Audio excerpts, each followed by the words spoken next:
nós vamos falar do Natal, né, Ana Clara? É isso. Que é uma data que você tanto ama. Tanto amo. Muito bem.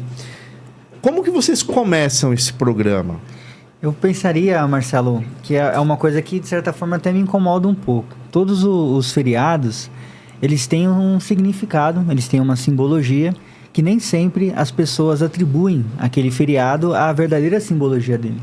É raro você encontrar, por exemplo, alguém no feriado Tiradentes, por exemplo, tirar aquele dia para refletir a respeito da República, dos valores republicanos, ou da busca pela emancipação. A pessoa entende aquele feriado como um momento de lazer e descanso, dia de praia. Muitas das vezes acaba sendo assim. E dentre os feriados em que isso ainda talvez não aconteça, ou seja, ele não foi totalmente descaracterizado da sua significância, eu acredito que o Natal ele tem ainda esse enorme peso. Mas aos poucos, isso eu digo por vivência, alunos, eu venho visualizando cada vez menos, infelizmente, o intuito, o espírito e o conhecimento do que está realmente se fazendo ali. Assim como, infelizmente, já me deparei com situações em que se pergunta, é feriado do que hoje? A pessoa fala, não sei, só sei que é feriado. Com o Natal nunca vi isso acontecer devido ao grau de importância, o quanto ele está vinculado com a nossa cultura. Mas já vi pessoas que desconhecem, por incrível que pareça, que ali se faz referência ao nascimento de Cristo. Então, já estamos chegando a este ponto. Isso é um sinal de alerta, né? Uhum. É uma das coisas que me perturba. É porque você perde realmente o sentido até espiritual, né, do nascimento de Cristo. Então, existe uma questão histórica que inicia o nosso calendário, pelo menos aqui no Ocidente, que é o nascimento de Cristo. Então, na história, quando a gente vai dar aula na faculdade, na escola, a gente tem o que é antes e depois de Cristo como um advento fundamental para a história ocidental, né? Uhum. Mas a primeira questão do programa, eu acho que seria importante, é a gente dizer que não existe nenhuma prova de que Cristo nasceu no dia 25 de dezembro. Isso, inclusive algumas, com todo o respeito, né? Sim. Algumas religiões, elas não celebram essa data. Eles criam uma data, né? Nós vamos celebrar nessa data, mas ou não celebram também, né? Então, como a gente tem esse viés ecumênico, na verdade, o princípio nosso e a nossa conversa é mais assim, tentar falar sobre esse espírito que o Natal carrega. Sim. Que espírito é esse, né? Então, se Cristo não nasceu no dia 25 de dezembro, essa data, dia 25 de dezembro, o que acontece no dia 25 de dezembro para que se oficialize, então, essa data, em que momento isso acontece? E isso a história nos traz alguns relatos. A gente entende, pelos documentos romanos, que Cristo é um homem que nasceu entre o final de março e início de abril. Mas não existe nenhuma documentação que determine, olha, ele nasceu neste dia, né? Mas por que se institui, então, que Cristo nasce no dia 25 de dezembro? A gente sabe que a sede da Igreja Católica, ela é em Roma, e nós sabemos que Roma era um império politeísta.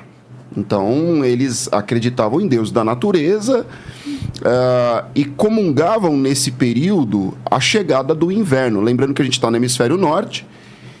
A gente tem o verão aqui. Que hemisfério sul aqui. Hemisfério sul, não, mas eles lá no hemisfério norte, eles estão visualizando a chegada do inverno.